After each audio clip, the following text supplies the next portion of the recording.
always believe that God is more powerful than everything else in the world. Even temptations, even the devil itself, the Lord is more powerful than them. Kaya nga, kung natutukso ka ngayon, magdasal ka. Kung natutukso ka ngayon, lumapit ka kay Lord. Kung natutukso ka ngayon, humingi ka ng tulong sa Diyos. Ano ba yung mga tukso sa buhay natin? Tukso ng katamaran. Tukso ng maling kasiyahan. Tukso ng pagiging makasarili.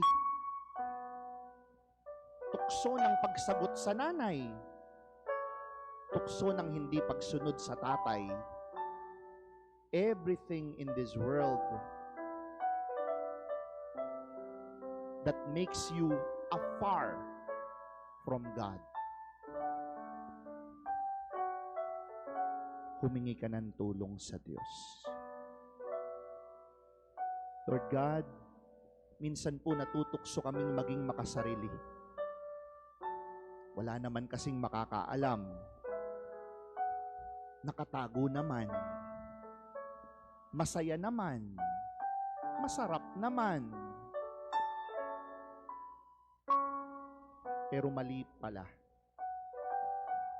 Palagi niyo pong ipaunawa sa amin ang halaga ng pangmatagalan. Yung pamilya na hindi dapat masira. Yung pangalan na hindi dapat mayurakan. Yung pagkatao na hindi dapat mataluntak. Sana po'y gabayan ninyo kaming lahat. Lalo na po yung mga nandirito, yung mga nanghihina, yung mga gusto nang kumapit sa patalim, yung mga gusto nang gumawa ng masama. Sana po, Lord, i-bless ninyo sila. Sana po, Lord, hipuin niyo po sila.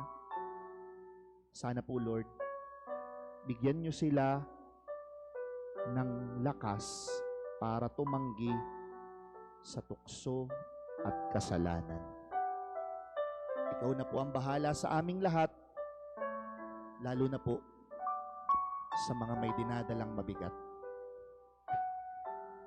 Hinihiling po namin ito sa iyo, sa ngalan ni Kristo, kasama ng Espiritu Santo, ngayon at magpasawalang hanggan.